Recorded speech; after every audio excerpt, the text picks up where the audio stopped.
అదే RTV app వార్తల్ని క్షణాల్లో చదివే అవకాశం ఉంటుంది. ఒక న్యూస్ పేపర్, ఒక టెలివిజన్ ఛానల్ మీ చేతుల్లో ఎప్పుడూ ఉంటాయి. జై శ్రీరామ్.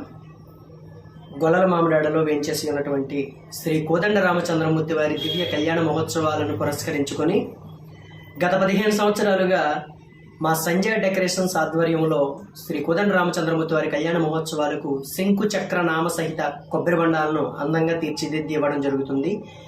ఈ సంవత్సరం కూడా స్వామివారి కళ్యాణానికి ప్రత్యేకమైనటువంటి కొబ్బరి బండాలను అలంకరించి స్వామివారి దివ్య కళ్యాణంలో ఉపయోగించాలని చెప్పేసి వాటిని తయారు చేసి ఇవ్వడం జరుగుతుంది.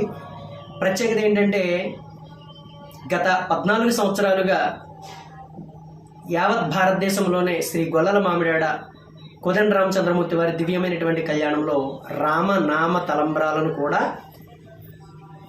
వినియోగించడం జరుగుతూ ఉన్నది. అవి 2011లో మొట్టమొదటిసారిగా 10,116 గింజలపై రాసి ఆ కళ్యాణంలో తలంబ్రాలుగా వినియోగించడం జరిగింది.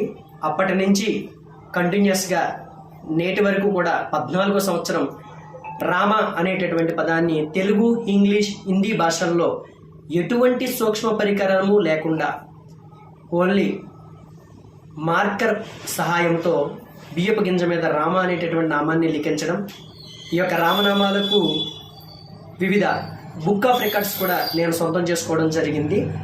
ఈ సంవత్సరం 1,333 గింజలపై 1,333 గింజలపై శ్రీరామ అనేటటువంటి పదాన్ని రాసి ఆ స్వామివారి దివ్య కళ్యాణ మహోత్సవంలో తలంబ్రాలుగా వినియోగించడం జరుగుతుందని చెప్పేసి తెలియజేసుకుంటూ ఉన్నాను.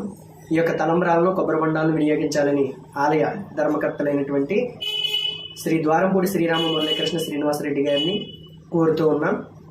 జై శ్రీరామ్, జై జై శ్రీరామ్. మరిన్ని వీడియోస్ కోసం ఛానల్ ని సబ్స్క్రైబ్ చేయండి. లేటెస్ట్ అప్డేట్స్ కోసం వాట్సాప్ ఛానల్ ని ఫాలో చేయండి. అండ్ లింక్ డిస్క్రిప్షన్ లో ఉంది.